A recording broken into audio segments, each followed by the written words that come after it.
Welcome to this week's Fife Property Show. Now, today we're going to be talking about accurate valuations. How do you know you're actually getting the right price? Welcome to people on Instagram, TikTok, and we've obviously got everybody on the Facebook pages, YouTube, LinkedIn, and Twitter, to name but a few. I think we're streaming on maybe about 16 pages, all at the same time. We are on quite a lot this morning. Yeah, we're on quite a lot, and I think that you were saying earlier on your live, Jim, that obviously it's good to join in and ask questions and things, but if you're not watching live, this is a really good one that could be listened back to or watched back to any time, because it's always relevant, the content that we're going to cover this morning. Now, excuse the face. I've got my sun cream on. I'm out in Spain. It's absolutely glorious, but the biggest challenge at this time of year in Spain, it's 26 degrees when you wake up in the morning. I was just going to say midday, like afternoon will be boiling. It's pretty intense, definitely. So I went out for a run just beforehand, because obviously, as you do, you better get it in before it heats up a bit more. Yeah.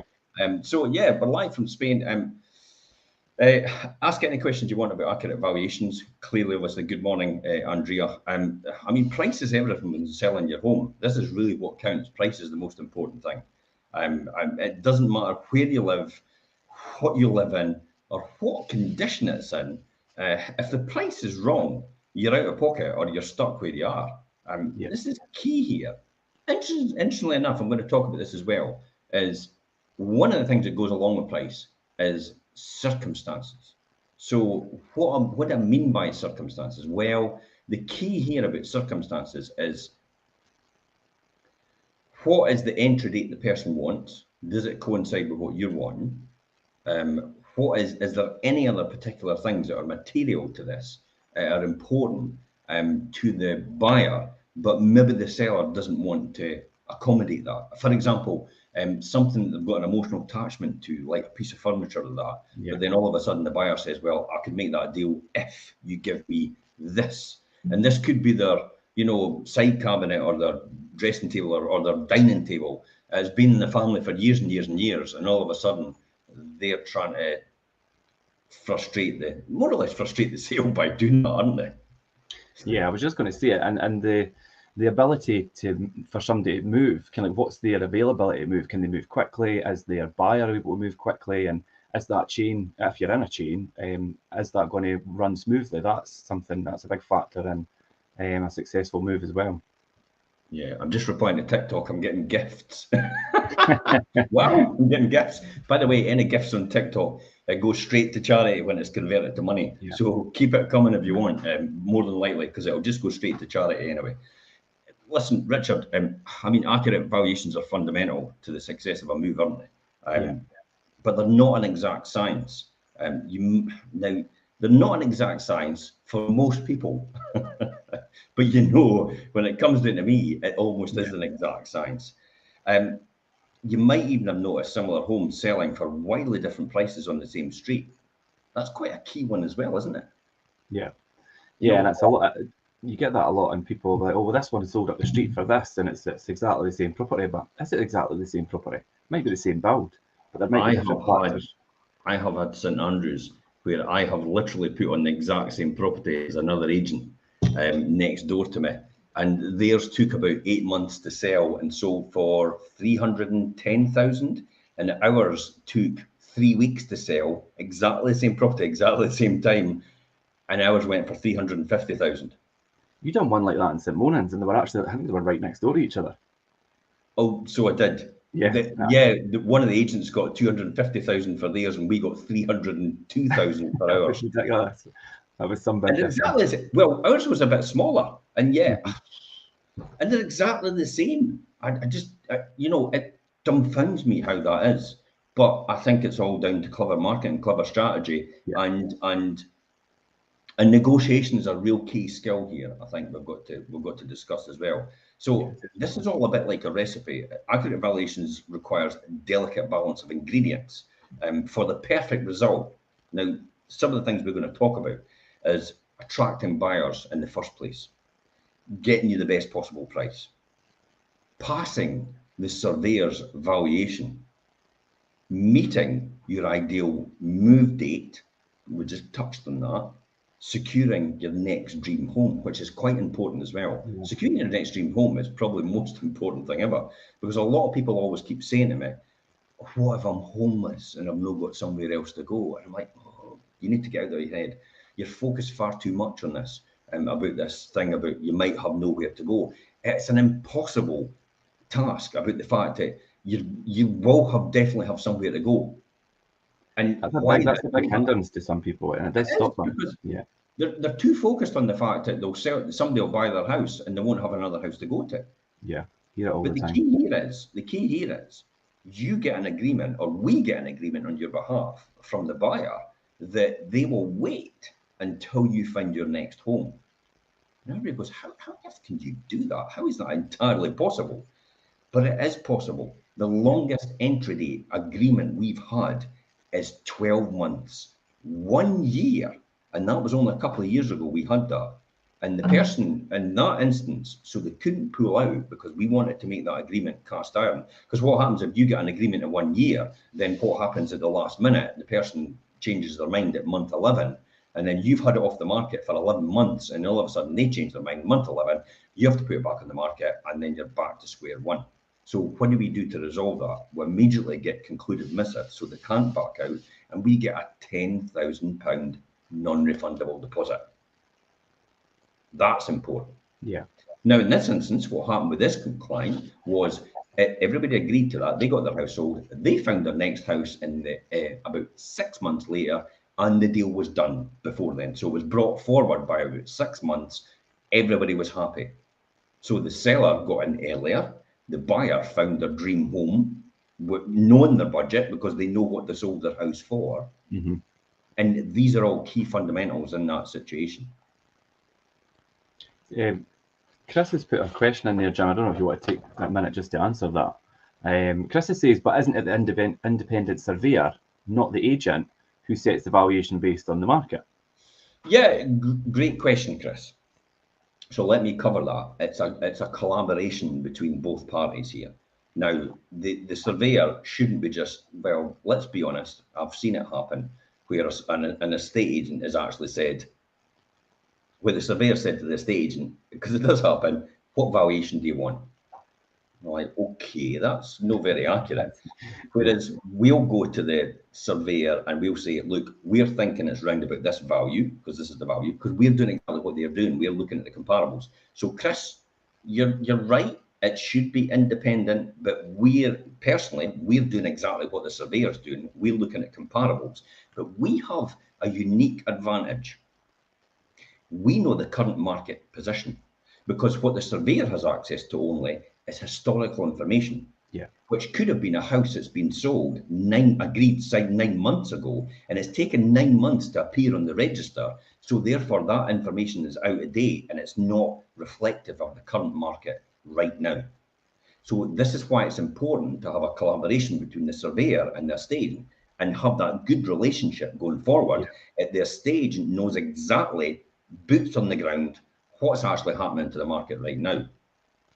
Yeah. Where a surveyor just looks at what's happened historically. Well, so, Jim, you've had it a lot, and I've had it a lot over the years, where we've got surveyors that come from out of Edinburgh and like out of town, didn't have any local knowledge, and are brought in for whatever reason, and their valuations are based on, the comparables they use, and what the way they're looking at it is just totally wrong, and you have to advise them otherwise, because we have a better local knowledge. Do you know what I mean? Boots on the ground. We know, oh, that property sold for this because, and it's been sitting this long, and do you know, we've got all that information. We work quite closely with our surveyors, and they have got a lot of local knowledge as well. But surveyors that aren't familiar with the local area, they could misvalue very easily. We've worked with a surveyor for, we've worked with surveyors for about 15 years. It has to be, yeah. You know, and the key here is, so they understand, they understand, and we have that good relationship of trust. I am not going to give the surveyor information which is going to skew the figures, which sometimes happens elsewhere. We know that happens. I am going to give them information that is accurate at this point in time, so they can make an informed decision based on the information they have, the information we're giving them for the current market conditions. Now, the current market conditions isn't about, for the surveyor, reflective of what we think the property is going to get, because we have to have clear evidence that that is what it is. So a classic example out of that, well, take for example the one in St Lawrence you talked about. Yeah. Why was there over a £50,000 differential between us and another estate agent at the end result? It's because what the surveyor didn't know is right round the corner, we got 2 offers off the bat for Miller Terrace of 100,000 more than the actual valuation. 100,000 more straight away. So that £300,000 house round the corner that he valued was £400,000. And then down at West End, we actually got £100,000 off the bat for another property at the harbour as well. He wasn't aware of that at all. Which changes the price point for that area. Yeah, that's current market conditions. So there's no way a surveyor could turn around and say, oh, by the way, your house is only worth that. And they probably would, based on historical information, which is inaccurate at that point in time. That's why it's more important to know what the current state of the market is and what current values of properties are going. Because these properties that we talked about, I just said the other now, well, that information will not appear until about 6 months to a year on the land register. And yet the whole market would have been, I mean, people genuinely, the sellers would have lost out. By the way, that ended up going for 110,000 more when we went to a closing date. They actually were really good, the sellers. I want to point this out. The sellers were really good. They got 130,000 offered more, and they decided to accept an offer from somebody at 20,000 less because they were coming to live in the property rather than using it for a holiday home. Yeah. Just what is not from me, but just as a question that I think will probably be running through people's minds just now, is that, well, if it's not shown on the land registry, and can you use that as a comparable price point for the area? Absolutely. Yes. But yes, obviously the answer is yes. Yeah, because some of the information doesn't appear in the land registry till about 3 or 4 months later after it after it concluding, after it getting over the line and keys handed over. And if that information is key, then the surveyor needs to know about that.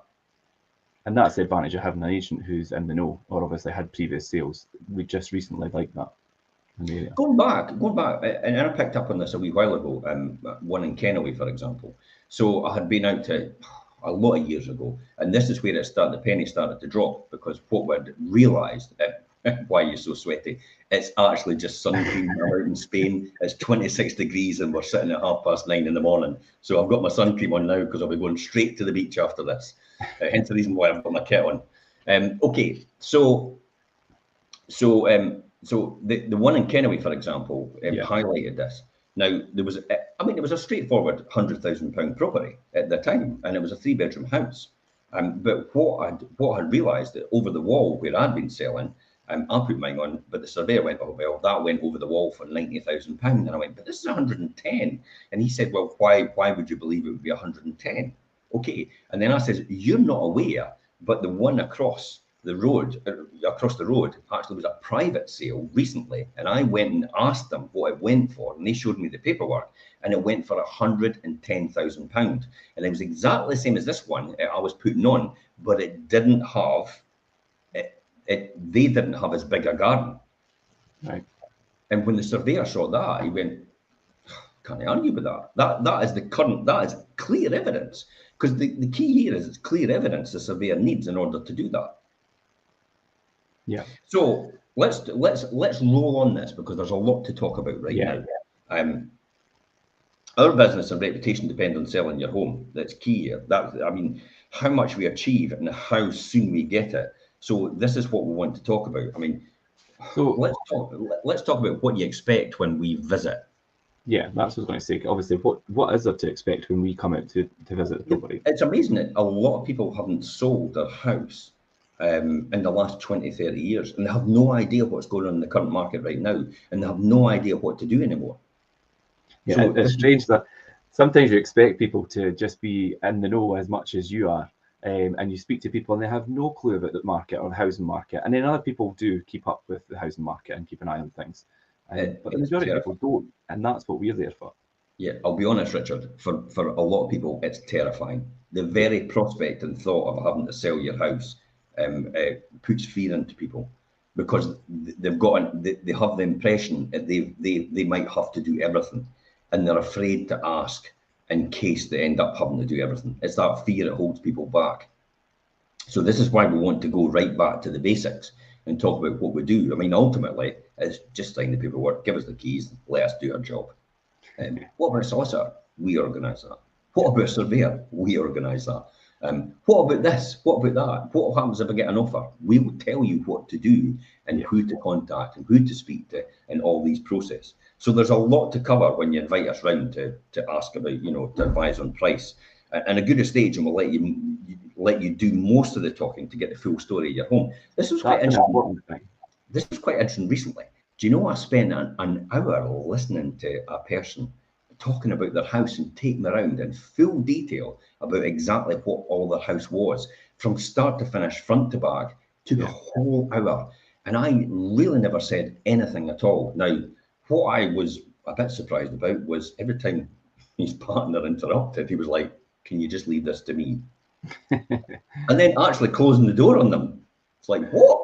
What's going on here? I genuinely thought this is really rude. I feel like just walking away from this. But I let it go and I spent the hour absorbing all this information because I thought all this information is key for me to do this personal property tour and to do these videos and walkthroughs. So that's why I take and digest all that information. And then I spent a wee while after it and talking about the rest of it. And I got to the end of it and I went, yeah, that's fantastic. Next one came in and all the rest of it. And they didn't instruct me. And what they said was, I didn't listen enough. Oh, God. Like, really? I think I know your house start to finish, from brick upwards, from the foundation. And you can't convince a man convinced against his will is of the same opinion still. Yeah, I mean, so we're not going to convince everybody that we're the right person to do the job. I was just dumbfounded at the fact that I could have literally taken him back for a whole hour and told him all about his house again because I absorb information like a computer every single and just time. relayed it all back to him like that. But the listening part is so important, and it's like I could walk into an appointment and I could talk for a whole hour to them.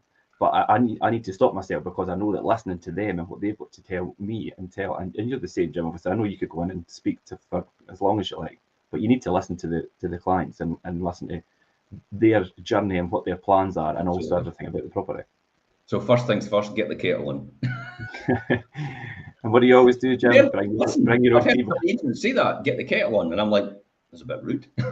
It's like I often get offered a cup of tea or coffee or that, but I do carry decaffeinated coffee. I do carry peppermint tea because that's the only two things I drink, and very little people actually have these for that reason. So they don't drink it. So I don't want to make them feel awkward. So I carry it with me anyway. Peppermint tea bags and decaffeinated coffee.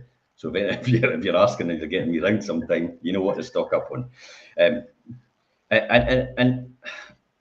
And then the next thing I'll probably ask somebody straight away is, why am I here? Yeah. Now this actually is quite important, and I'm looking different directions because I'm engaging with three different cameras at the same time here. This is important. Why am I here? And people often say, well, you're here to value the house and possibly sell the house. And it's like, yeah, okay. But what is your motivation for selling? Why am I here? Why do you want to sell? Because often at the end of the conversation, or on occasion at the end of the conversation, once I've got to the end of it, and once I've got to the end of the valuation of the property, there's a decision made not to sell the house. Because I've basically relayed back their information to them about why they're needing to move. Reasons. And they've seen the sense, and it's like, why would they need to move? A case in point was maybe about 2 or 3 months ago.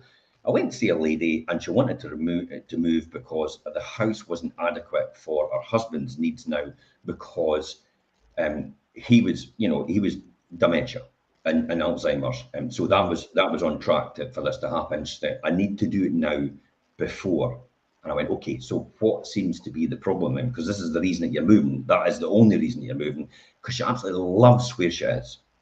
So I says, okay, so what is it you're concerned about? He might go upstairs. I went, okay. And she's wary of him falling. I says, okay. Now, can you be self-contained on one floor? I said, yeah. So the bathroom's on one floor. There's a bedroom on one floor. The living room's on one floor. The kitchen's on one floor. And then you can get easily outside the back, which is all enclosed and more or less walled with a lockable gate. Yeah. So there's nowhere to go. Okay. So it says, why do you not just put a lockable door on the bottom of the stairs? Why do you not just install that? And she says, well, what about downstairs? I went, why do you not install a lockable door on the downstairs as well? Because it was there was a downstairs and there was an upstairs, but everything on this level, the mid level, was actually self-contained. You could actually live there. And she loved where she was, and she didn't really want to move. And I said, well, for the price of putting a lockable door here and a lockable door there, literally £1,000 at the very most, it will probably be less, but for £1,000, you don't need to move. And you know, at the end of that conversation, she was dumbfounded. She says, I don't. Says she couldn't believe it. Says, but why did you? You're an estate agent. You're here. Why would you not want to sell the house? There is no other agent that would do that. But my objective is not to sell your house if that's not the right answer based on the facts that you discussed with me. Now, it's not my opinion. It's just I'm reeling back what you're saying. I'm giving you the potential solutions for what you could do. And it's entirely up to yourself whether you want to do that. So that's usually the first question I ask everybody when I come in the door is, why am I here? Yeah, and that's the importance of getting people's story and the background and their actual reasons that they're intending to move. Next, what I do is give them the tour of the property, point out all your favourite things. All the favourite things that you bought that property for in the beginning is exactly the reason why the next person's going to buy it, because they're probably going to be in the position you were originally in when you bought it. So that's why it's important for me to find out what's all your favourite corners, home improvements that you've done, if anything, and anything that can be used as a selling point. Why you moved to this area. I loved the schools. It was fantastic for my children at the time. Now they've all grown up. I don't need the property anymore. I just need to relocate or downsize, or I need to move closer to them. That is a big issue here. When people are getting a lot older, they want to be closer to their family, especially if they've got young children and they've got grandchildren. So they want to be with them. They also want to provide childcare as well, because that's an important thing for them. Yeah, I hear that a lot as well. Yeah, we get that a lot, don't we? So that's why people will sell, and these are all things we want to talk about. Probably the next one is finally it's sitting back and chatting about the current market. That's what I was just going to say. How do you notice how the house sale in the current market is the third least important thing in here? Because that isn't the most important thing. The most important thing is the seller's circumstances and why are they selling in the first place, and is that the right decision for them?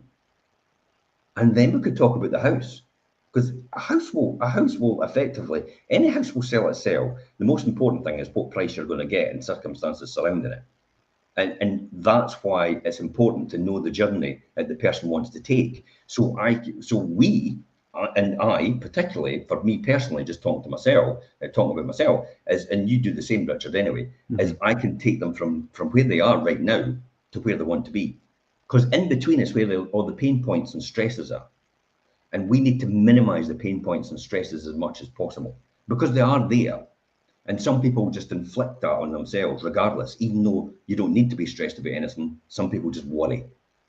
And it's about alleviating that pain and that stress on someone. And that's why we need to get the shortest distance from A to B.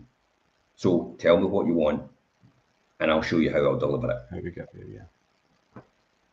And some people believe me. That's it. Some people don't. More fool them, I'm afraid, because that's what I'm here for. That's what my job is. Yeah, and I think when you go through all those stages, and obviously people, when they're phoning to have their property valued, and they might suspect that in their mind it's valuation that's the main thing, and then Yeah. they might think in the agent's mind valuation is the main thing they're going to be talking about. But as you've just demonstrated there, it's not. It's about the whole background of why they're moving and their circumstances and whether actually moving's right for them. But and it's funny what you say there, Jim. And apart from the guy that you had previously, by the time you say goodbye, you should feel like your agent's thoroughly listened to you, and that their advice makes you complete sense. Do you know what I mean? They've explained everything completely clearly to you, and then obviously then they have given you everything that you need to then hopefully make a move if that is the decision that you decide to do. Yeah, live and die by your reputation. The most important thing to me is my reputation. It's not the money, not the money at all. It's the reputation that comes with it. That's the most important thing to me. And delivering the result that you want and probably exceeding your expectations are just as important as that for me. Then the money's a byproduct of doing your job well. That's all it's down to. Interestingly enough, TikTok, have you sold the same house twice? Yes, I absolutely have. There's not much else I can say about that. I'm just giving you an answer. Okay, so by the time we say goodbye, you should feel thoroughly listened to and that our advice makes complete sense for everyone and everything, and you hope to achieve in your move itself. Right, Richard, can we talk about comparing similar and nearby homes? Do you want to talk about that? Yeah, because this is a valuation, and that, like I say, it is probably the thing that's at the forefront of everybody's mind when property valuation is booked, because, well, ultimately they're coming to value the property. We have just demonstrated there's a lot more involved in that. But while your home will have its own personality, looking at the performance of similar and nearby properties is an essential measure in getting your asking price right. And it's something that we do as part of our process to bring together the comparable properties. Hold it. Yep. Surely the asking price is just a home report. No. But that's how it's key, isn't it? That's an interesting question because a lot of people immediately say, but the asking price will be the home report. Well, hold on and we'll tell you different. Yeah, and as we explained, the comparable properties, even in the same street, can differ. Even if you see from the outset maybe they look like the exact same property, they're not always the same property. And previous sales and what the property is actually made up of contribute into what the end valuation will be. Buyers are viewing the competition every day, and surveyors need to provide rock solid evidence. And you spoke about that, Jim, the facts and the evidence. Has to be rock solid. They have to provide rock solid evidence to mortgage lenders so that their valuation is made up of many factors. Now, these factors include comparing the location, the accommodation, the condition, and any unique qualities of similar properties that were currently marketed and have recently just sold. And I think that's important. Obviously, recently just sold. You said that, Jim, about there might be sales that go on for 9, 10, 12 months even. And the price has been agreed a long time before that. And that's the difficulty. That's why the surveyor can't see what's sold. And believe it or not, I used to say, well, what about that when it's sold with one other agent? And he went, I can't get access to that information. They won't tell me. And I'm like, what? Really? Wow. So often maybe now and again, I'll just knock on the door of the seller and just tell them, I'm just wondering what you sold for. We're going to be putting one across. And they're more than obliging. So that's how we get that information. And to me, that's rock solid information. Remember, I'm an auditor and an accountant by trade and industry. So backing up your figures and having rock solid evidence is key and fundamental, especially as an investor as well in property for the last 30 years. So if you can't prove beyond a shadow of a doubt where that information's coming from, it's just an opinion. And banks don't work on opinions, either do surveyors. No, definitely not. And also checking the actual current market. I mean, what's on the market, what's under offer, and giving yourself a full market overview. Now, that would be reviewing the portals, the main ones like Rightmove and Zoopla, and seeing what's actually out there and currently selling and under offer at the moment. That's an important factor in that as well. And then, like I said, obviously, looking at how long homes have been on for sale and how fast offers were agreed. You could see the amount of time that properties have been on the market, and that's a key point as well, because there's a lot of factors that could be instrumental in the reasoning for a property sitting so long on the market. This is where it's quite important to have access to that information. Yeah. And you have to pay for that. And a lot of estate agents don't have that access to the information because they can't afford to pay for it. And so we get access to their sales and their sales information. And most people will say, but surely you'd see the sold house prices. Yeah, you could see the sold house prices when they come up finally on the register, but we could potentially see way in advance what a property is actually going for before it actually appears there first. And there's ways to do that. Again, coming back to competition, one of the things that I used to do in industry was actually assess our competitors and get access to their information in ways which were okay to do. Let's just say that. But they just didn't know what was happening. I thought you were going to say controversial, but no. No. Well, to some people it can be controversial, but you know, completely legit to do. It's amazing what people will tell you if you ask them. It's I was gobsmacked. You know, I'll not go in. I'll not digress into it. It's like, you know, it's amazing that, you know, if you ask somebody something, they'll just blurt out and tell you, and you're like, wow, you're just telling me all that information, and I'm literally your competitor. But people don't know that's happening. But that is good negotiation. That is where people do not understand what's actually happening when you come to negotiate with them. They don't realise, and they're given all the way that key data. That's why it's important to have your estate agent representing you and not try to do it yourself. But I really mean a world-class estate agent. I don't mean just we started 3 months ago, or we started last week, or something like that. It's like, we're an estate agent. Hey, anybody could start as an estate agent and call themselves an estate agent. Not everybody deserves to be named in the definition of an estate agent. But hey ho, that's how the system works. Yeah, I think it takes time, and I built up knowledge over time and expertise and years of experience. Yeah, it does. Years of experience, and even now, continuous learning is the most important thing in our industry. Continuous learning all the time, keeping abreast of the current situation, knowing exactly where the market is right now. You know, are we looking at fixed prices now? Are we looking at offers over prices now? Are we still looking at roundabout home report value now? Are we still getting over the home report value? These are all things I like to talk about direct with clients and do updates on my Sunday night update. There's a plug for tomorrow night show. Yeah. On my Sunday night update, I do talk about that, where we are, and how I can run two different systems in order to assess which one performs better. So I can make sure the property is exposed to a bigger, larger market, but also targeting the exact people it should be going to, the people that are actually potentially going to buy this property, rather than actually just doing a scattergun effect.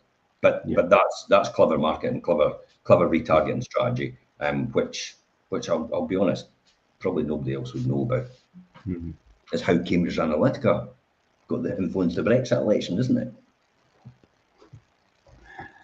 Yeah, so I mean, when we're talking about the comparisons and the back work and things that you do, like I say, looking at offers, how fast offers are agreed, and whether properties are stuck on the market, and whether they've been reduced in price as well, and asking yourself why, and looking at the reasons why that is. Were they overvalued to begin with? Do you know what I mean? Is the marketing strategy they've got with the current agent maybe not right? There's a lot of things, but doing the homework first is why agents can often give you the price when they are there at your visit, but it can also show whether valuations are accurate or too low or possibly overinflated, and you see it happening. And that's one of the things. If a valuation is overinflated at the beginning and the market's good, then you will see it. You'll see that the property then has to be reduced in line with what it should have been initially. So there's a lot of things to do in that homework. It's a constant strategy just now, isn't it? Where agents are still going out and they overvalue, and then the only one club approach. Does that sound familiar for the current government with inflation? The one club approach, just increase base rates, and that will sort inflation. No, it won't. I'll tell you tomorrow night why it won't. The one club approach is reduce the price, not let's look at a different strategy. So let's discuss a quick thing about strategy. Strategy coming soon. As soon as we sign a property up, a coming soon goes on.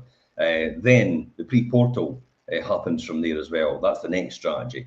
And then it finally goes on websites, and that's where everybody else starts. So we're doing two different strategies before we even get there in order to test and evaluate the current position of that property and the demand for that property in order to assess exactly what it'll be like when it actually hits the websites, for example. And that's where everybody else starts. So we're doing two things before there in order to assess that and test that way beforehand.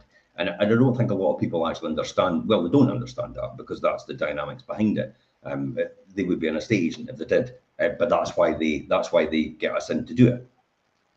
Yeah, and then to follow on from property comparisons and things, the next thing is understanding price per square foot, which a lot of agents. It's a surveyor's thing, eh?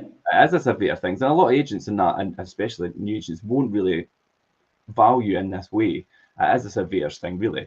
And surveyors have been using a price per square foot formula for decades to advise mortgage lenders on if an agreed price is the right in the right arena, and buyers are also very tuned into local values.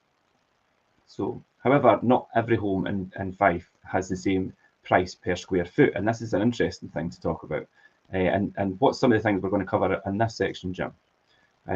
Because there's a lot you need to take into account when it comes to square footage. I think the smaller homes often have higher prices per square foot or prices per square metre, depending if you're metric or imperial still.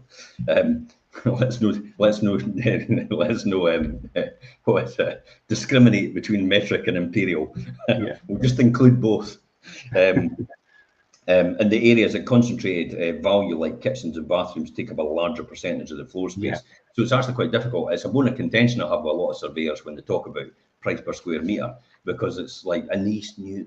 It's like £3,500 per square metre. And then if you multiply that and you divide it by the other one, and I go, yeah, that's fine. We can get to that. And that's very, very structured, which floats my boat, to be honest. But also, it then conflicts with this other method, which is what's currently on the market and what's currently selling and what I'm selling around the corner and what I'm selling up the road. And it says, so it conflicts with that completely. If it agrees with that, then we've got a consensus, definitely. So I'm looking at 3 or 4 different places and different ways I do things in terms of the valuation in order to come up with the midpoint between that valuation. And if these 4 different things actually go into alignment with each other, then the sun, the moon, the stars have actually aligned, and we've got a valuation. And I tell you what, it's spot on. Nobody can argue with it. Banks can't even argue with it either. That's why I've been more or less every single time I've approached the bank as an investor for years, the bank's never said no, because they can't, these things in they can't argue at all. And even when the bank think they're right, guess what? They're wrong. And they know they're wrong, and they have to admit it, because then I just provide all the evidence to show them they're wrong. And that's key, and that's a key fundamental skill. But that's experience and expertise that does that. But it's also my background in industry as an accountant and an analytic person and a statistician.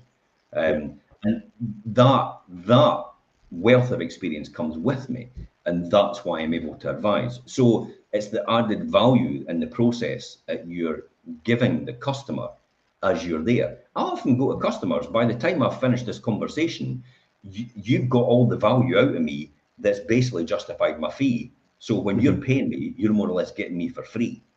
Yeah, because everything you've just gave them at that appointment.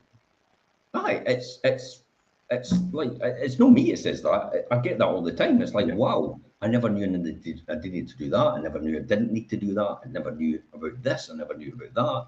And it's like, well, more or less, I've probably saved you more than what I would actually charge you in the first place. And all those nuggets of information that you're providing them with has come from years and years of experience and knowledge. And years and years of experience and knowledge. And then I get the usual people who think, oh, I can just take that and go for the cheapest agent possible. And I'm like, no.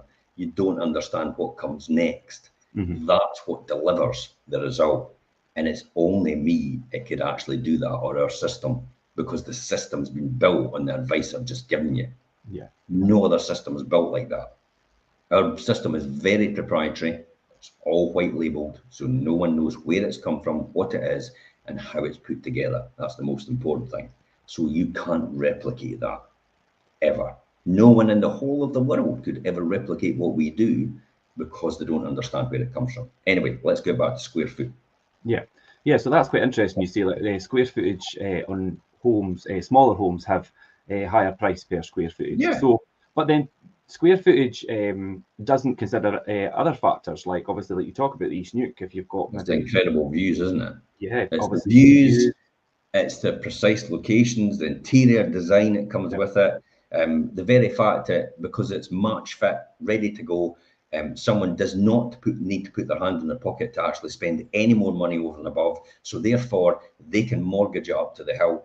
And some people do because it's still very affordable for them to do that because of the deal that they get from the bank. Remember, banks are actually still very affordable in comparison to what they were before. You know, I remember the days it was 15% interest rates. I don't think that'll ever return, to be honest. Yeah, well, we'll almost get to double digits, I think. I have a sneaking suspicion that that's what will happen. But again, I'll talk about that tomorrow night. Sunday show, 7:30, 8:30 where I am, 7:30 back home. So, yeah, the double height spaces, the large ceilings are very, very important. A lot of people walk into these older properties. They've been there for about 60 years.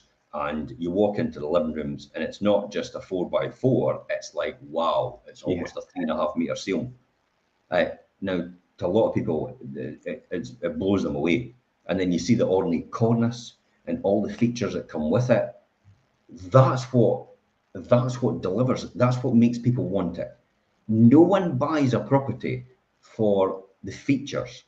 And what I mean by features, it's got 4 bedrooms, it's got 3 receptions, it's got, you know, a conservatory off the back. They don't buy it for that. Ultimately, they buy it for the benefits. It's what it will give them. That's the most important thing. So these are all the configurations that we talk about, the heights, the ceiling heights, and all the rest of it. So that's the things we're going to talk about. So while price per square foot are a useful guide in square meters for formulating asking prices and negotiating higher offers for buyers, the individual characteristics of a home is probably the most important thing ever. This is what we used to talk about with the EPCs. Nobody gave a damn about the EPCs. Nobody cared. Oh, I've got an FEPC. I couldn't care less. I love the home. It's like now it's become a bit more prominent and important because everybody's now focusing on it and higher energy costs. So that's quite important to have an energy efficient house now. So reading the market is also nice and important. On the top of the size, location, features of your home, the state of your property market is in Fife will inevitably influence the offers. And in the wider field, this all applies to everywhere else in the whole of the UK. It probably applies to everywhere else in the whole of the world because this is how valuations are actually done. So inevitably influence the offers you receive and the price you sell for will be the most important thing. When the market's hot, you can ask for almost anything you like. But buyers become extremely price sensitive when the market starts to cool, which is round about now. I was just going to say like at the moment. Like the moment. But I tell you what, the market in Fife is still quite hot in comparison. And again, I'll talk about that tomorrow night at 7:30 on the weekly update. So this means we need to balance out factors like, for example, tangible real-life concerns, including interest rates, lending criteria, inflation, the cost of living, the job certainty, which will affect affordability, sentiment and confidence. The media is always predicting a crash. I tell you what, if you talk about it long enough, the market will crash, and then you'll have all these idiots coming in, and I will say idiots because even idiots have opinions. They all come in and go, "I told you so," and it's like, well, you told me 6 years ago, and it's like at some point you will be right. So I'm going to say, that the market's going to crash. Let's go, but because see in 10 years' time I'm going to come back to this show and I'm going to go, I told you 10 years ago it was going to crash. It's like, no, it won't. There's a huge amount of factors why the market won't crash. And I can't go into huge detail here because we'll be here for another hour. The shows are quite good for that though, because if we look back in 2020, coming into 2021, and you made the prediction that obviously there was a lot of talk about things just going to go south, and we had the best year ever after that. Boom. Yeah. I saw it coming. Yeah, and it's recorded on What do I know? I saw there was going to be no recession. I saw interest rates were still going to go up. I saw inflation was going to go out of control. And yet the economic think tanks still get it wrong. It's amazing. It's like, maybe you should have just asked me for advice. I'm not that big-headed. Yeah, I'm only playing, by the way, if anybody's actually thinking, oh, can't stand that guy.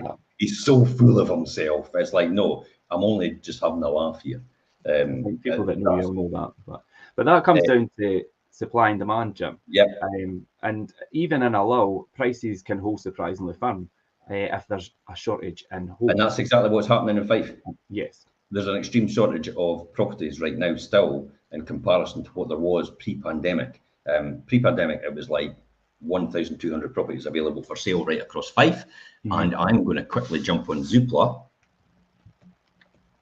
I'm not going to get this up on the screen because it takes too much messing about, actually. I'm going to quickly jump on Zoopla. I'm going to do Fife. I'm going to put it in. And I'm going to look at the market. I'm going to search. And we have 833 properties on the market available for sale. What does that tell you straight away, Richard? Shortage of supply. Prices will hold as a result. If not, some properties will still continue to go higher in terms of the end result. All dependent on affordability and the mortgage. I mean, if people's not using an option, a mortgage option, then affordability is going to be straightforward for them because it's going to be cash in the bank. That's why it's important to qualify the seller before they even get through the door, so you know what position they're in. So it's worth remembering that the market consistently does the unexpected. Yeah. You've just heard it right now. Everybody thinks it's crashing. In actual fact, restriction supply is the biggest problem in Fife right now, and it's maintaining the house prices and keeping that value locked in. When COVID hit with lockdown, the dire economic predictions, everyone decided it was a great time to buy, and that's what drove it as well. So let's talk about the final thing for us: finding extra value. Richard, find extra value. What's that all about? Yeah, I mean, to find extra value, I mean, if you've got a good estate agent, they will look beyond what they see when they visit your home to find opportunities to get you more money and ultimately get you the sale price at the end that's going to allow you to move forward, find your further dream home, and get you the right price. And there's many proven techniques that can increase your final selling price by thousands. And I mean, some of them might include just maybe decluttering your property, decorating, giving your spare room a purpose. Like obviously we had a lot of working from home, people looking for studies on the back of lockdown and things, and introducing some well-chosen seasonal styling touches. And we've done a lot of shows and things that promote that. There's one show, obviously, if you were looking at making adaptations and things, and it's getting permission for your local authority and things. We've got the link in the blog to this show that links back to a previous show, and it's the how to get use planning permission to boost your home's value. That's quite a good one. I've got quite a few people actually going through consultation with our consultants, because we've got a consultant that used to head the planning department, used to run the planning department at the council. So he knows exactly what boxes to tick, and he can get things pushed through a lot better. And while an architect was telling him recently, it's going to cost you about £4,000 to get that plan in for that, I'm like, no, you can just get a decision in principle. You don't need to actually go through the motions. You can just get that seems plausible in the very beginning. So there's 3 different levels of approval you can get from the planning department for something to tick the box. So I've actually got them in touch with them, and they're going to get that over the line, and from there they'll be able to add a bit of value, because somebody's going to come along immediately and say, wow, I've got the option to do that. That could be perfect for me. And it's only a few £100s to do it, to get that option in place. And I think it will add significant value, but more importantly, it'll probably be a bigger reach, because they're able to get an extra bit of an extra extension to make the property bigger if somebody wants to have that. Amazing views, by the way, in this property. Yeah. But that's another story. Interestingly enough, Trucker Lad on TikTok said, even a broken clock is right twice a day. That's a good one. That's a good one. That's very applicable to what people talk about now. Colleen actually says there, East Nuke is the best views. I would absolutely agree. Some Colleen. spectacular views, Definitely, along the East Nuke, yeah. So finding extra value as well is all about exposing hidden wow factors, like pruning a hedge to reveal a view. Yep. We did that in Pitwin, right in the back, overlooking the fields. It was all overgrown, the hedge. I said to her, you need to trim that hedge straight away to get that view. I says, I could still walk out and squeeze in between the hedge and go, by the way, there's a view when I'm doing your video. But if you trim that hedge, you're going to see that from the back of the window, and that's going to blow everybody away. And that added a huge amount of value just for showing that view. And there was a lot of interest in that property for that reason. So these are the sort of things a good estate agent can advise you in terms of what you need to do. Opening covered fireplaces, exposing featured walls. Yeah. Especially in St. Monans. Wow. Some of these walls have actually been just plasterboarded or scanned. Plasterboarded, I think, more than likely is what they've done. So it's just the case that you can expose that wall and it looks absolutely beautiful. You know, the slate that you fit in, the slats, no just brick, it's slate slats all the way through there. And it's like when they took that, when they opened that up and took that and exposed that wall, it was like, oh my God, why would anybody want to have covered that up in the first place?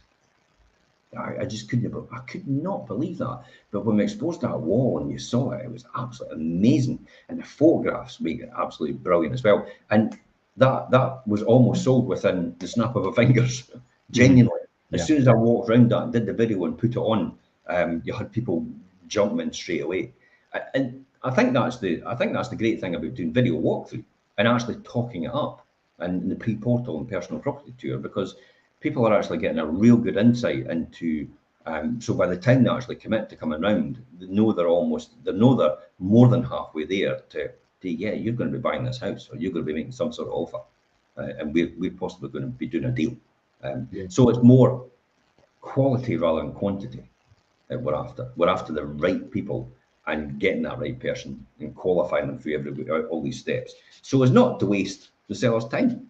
I mean, the last thing you want is 50 people through your, I've got 50 people through your door, but one person can buy.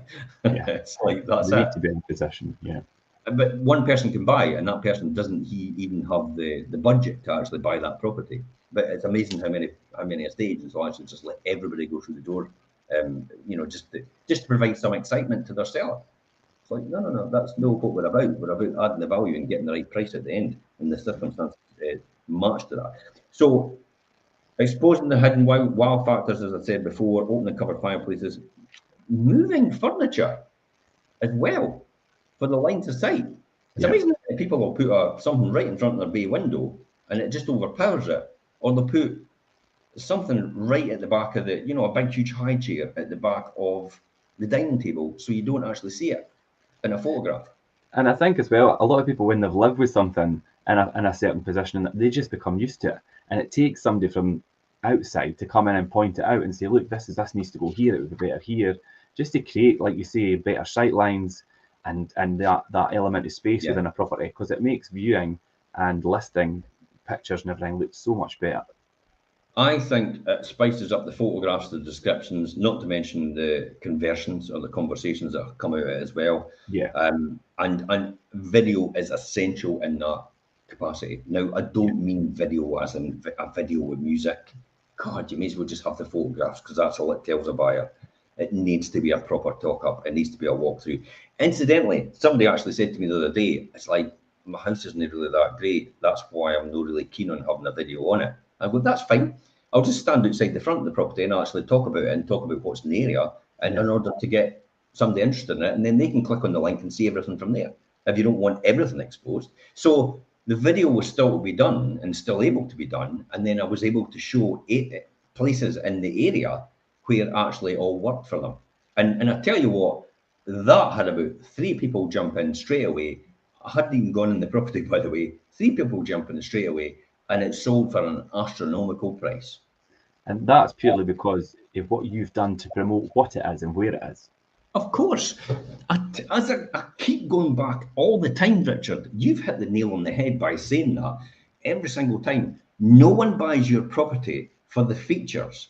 because they can get a 4-bedroom, they can get a 3-bedroom, they can get a 2-reception, they can get a conservatory, they can get a sunroom, they can get a view at the back. They can get all these things from another property. Mm-hmm. What they'll buy it for is the benefits to them and what it will give to them. Can you get it across in a proper message to them that they could imagine themselves living in this property before they've actually been to see it? Mm-hmm. Yeah, That's skill. definitely. That's added value. That is an exceptional result at the end. That is world-class estate agency at its best. Yeah, I had the exact kind of situation you're talking about just yesterday. Actually, I spoke to a woman. I'm going out to see her, and she was totally underselling the property. She's like, "I'm not really selling this property yet, but I know what it is and where it is." I says, "Don't worry about that." Yeah. She was getting too caught up on the wee nitty gritty things in it. I says, "Don't worry about them, and I'll do just what you were saying when I go out there and we'll have a chat. But I know that it'll be fine because of what it is and where it is." Perfect. And that's it. Thanks very much for coming on the show, Richard. Thanks for everybody else. Thanks for the people on TikTok contributing. Also, people on TikTok actually giving the gifts. Wow. As I said, TikTok, it all goes to charity anyway. Instagram as well, and everybody on the Facebook channels, on YouTube, on LinkedIn, on Twitter, and every other channel we could think of. I think if it's there, we're on it somewhere at some point in time. Yeah, and if you're catching up on the I get all these social media people, or the podcast. I get all the social media experts coming in and saying, "Oh, I could get you further reach, and I could put out more content for you." I says, "You put more than 600 pieces of content out every single week on all your channels," and they go, "Oh, you're putting out 600 pieces of content on all your channels every week?" And I went, "Absolutely." I went, "Wow, I'll just leave you to get on with it then." Yeah. and then when Meta's actually asking you how we're doing things and asking for advice, I just keep tight-lipped because Meta will then discuss it with everybody else and tell them what to do. So when they're saying it's like, how are you doing that? And how are you managing to get people to stay on a channel? It's usually 30 seconds to a minute, but how are people staying with you for a whole hour? How is that possible? That's what happens. It's engagement. But it's taken time and skill to develop where we are just now with social media. Tell them. No, don't tell them. You're just telling them now. They could be watching. Anyway, but no, that's great, and thanks everybody for watching. And if you're catching up on the podcast or the reruns, then still feel free to message us if there's anything you want to ask. Podcasts, reruns. If you're not on a social media channel, you want to share it with somebody, go on the YouTube channel. YouTube, yeah. You can pick up from there on the weekly shows playlist as well. But every single morning, we are up to episode 147. We've been doing this every single Saturday for 3 years almost. Who would have thought? No. 3 years has passed and we've been doing this every single week, come hell or high water. Hence the reason why I'm sitting in Spain right now and still doing this. It's a commitment I've said for people, so they got knowledge will empower them to make proper decisions. This is why we're doing this. Yeah. And from Spain tomorrow, Jim, you will be doing the market update at 7:30 our time. 7:30 UK time, 8:30 my time. When you cross over from Portugal to Spain, it just goes an hour forward. So I could get up at 6:30 in the morning and be in Portugal for 6. Time travel. And also we will be doing the Wealth Creation Show Monday at 12:30. That's episode 80 we're on, Jim. Wow. Wealth Creation Show on Monday, and we're doing financial independence versus financial freedom. Financial freedom, that's the one on it. That whole journey to financial freedom we'll be discussing. So the Wealth Creation Show is going to be a good one because you're discussing and debating financial independence, aren't you? Yeah. And I'm on the side of financial freedom. Yeah. So we're up for a fight. Yeah, that'll be a good one. So tune in 12:30 Wealth Creation Show on Monday as well. So 7:30 tomorrow night update, 12:30 Wealth Creation Show, and until next time, guys, we're Fife Properties TV. Bye bye for now. Thanks, Jim. Bye.